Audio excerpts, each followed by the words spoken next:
The scholars Melchor and Bosco stated surrounding the skill of servant leadership, it will cause individual leaders to become less visible and create empowerment and shared responsibility between their followers. The definition of servant leadership is one of the important pieces when it comes to self-empowerment and reducing your power, and also empowering those that follow you.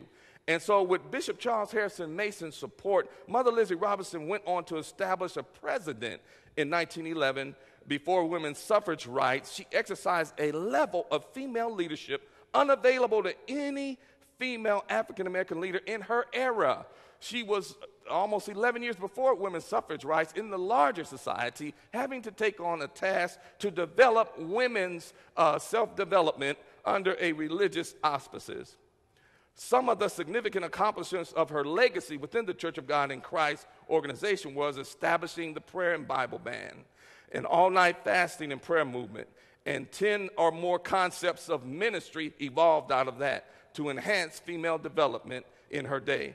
Women's Auxiliary was her brainchild organization, created one of the strongest financial powerhouses within the Church of God in Christ, was the women's department.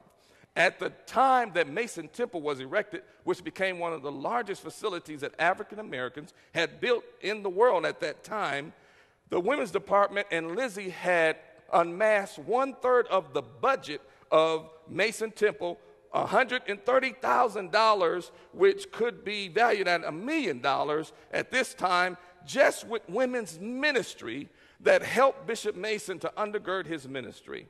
The global presence of the Church of God in Christ denomination, being the largest African-American Pentecostal organization to this day, was her invention. The globalization of COGIC, the invention of the concept, came from Mother Lizzie Robinson.